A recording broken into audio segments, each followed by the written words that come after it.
Olá a todos, sejam muito bem-vindos novamente aqui no canal. Hoje a gente vai dar mais uma continuidade ao capítulo 12, O que você vê, você se torna, do livro A Cura Quântica de Deepak Chopra. Esta é a parte 7. Os estudos de Robert K. Wallace sobre o envelhecimento são um excelente exemplo de como funciona o atalho. A atual sabedoria científica afirma que o envelhecimento é uma área complicada, mal compreendida. A gerontologia, o estudo dos idosos, só se tornou uma especialidade a partir da década de 1950, quando o mapeamento do DNA permitiu que se imaginasse uma possível existência de genes especiais para o envelhecimento. Até agora não foi encontrado nenhum, embora se saiba que certos mecanismos de envelhecimento estão codificados geneticamente em animais inferiores. Agora que a gerontologia está a todo vapor, ela se encontra atulhada de teorias conflitantes e de uma quantidade imensa de dados obtidos de projetos de pesquisa, que levarão décadas para se encerrar. Esse esforço intensivo em pesquisas não fez as pessoas envelhecerem mais devagar. O principal avanço no campo foi documentar que pessoas saudáveis não têm de se deteriorar automaticamente, à medida que vão ficando mais velhas. Um aspecto já constado há anos, sem a ajuda de banco de dados.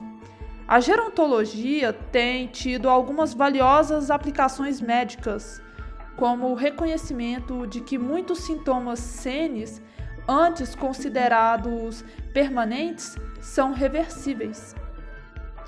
Eles não são sinais de deterioração do cérebro, mas o subproduto da má alimentação, do isolamento, da desidratação e de outros fatores existentes no ambiente de cada pessoa.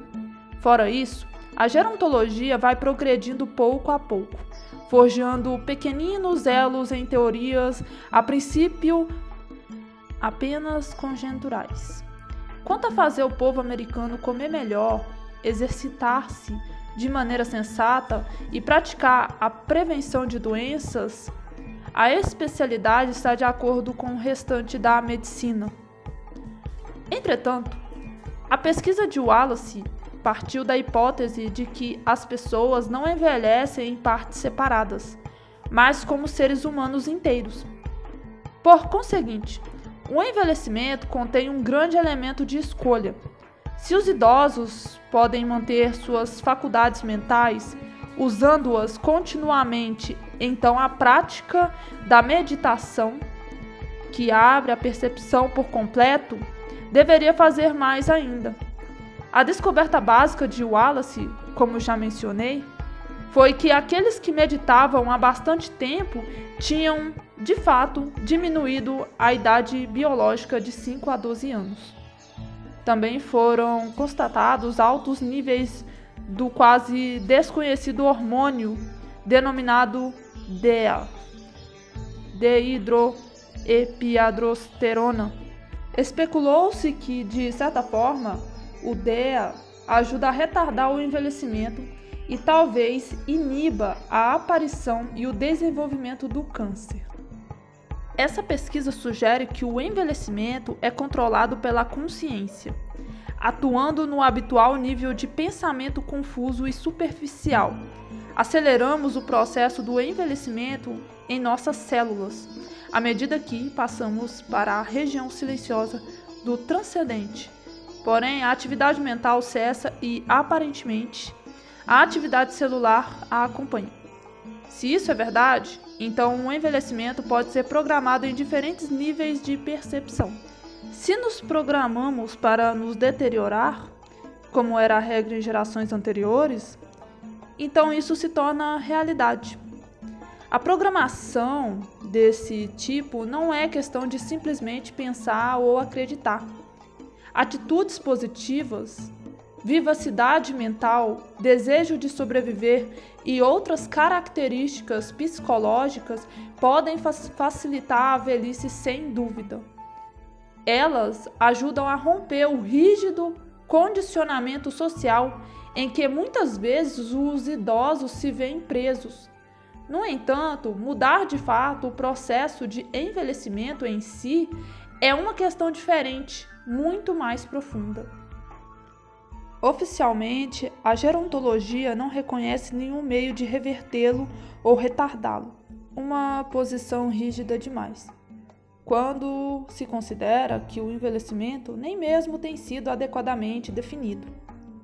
Os Riches contestariam essa atitude, dizendo que a ciência não conseguiu atingir o nível de consciência onde o envelhecimento pode ser derrotado.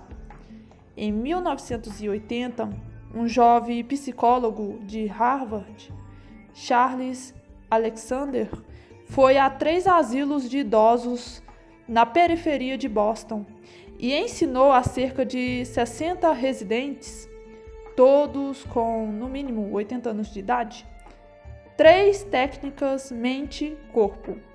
Uma de relaxamento típico, que consiste do tipo usado em programas de combate ao estresse, a meditação transcendental e um conjunto de jogos de palavras a serem feitos diariamente com o objetivo de estimular a criatividade e aguçar a mente.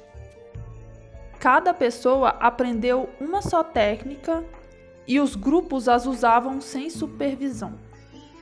Quando, depois de algum tempo, foi feito o acompanhamento e constatou-se que os meditadores obtiveram a melhor contagem em testes sobre melhora do aprendizado, diminuição da pressão sanguínea e maior saúde mental, aspectos que se deterioram com a idade.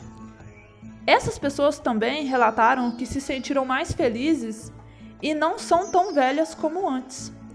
O resultado mais surpreendente, porém, só veio à luz 3 anos depois.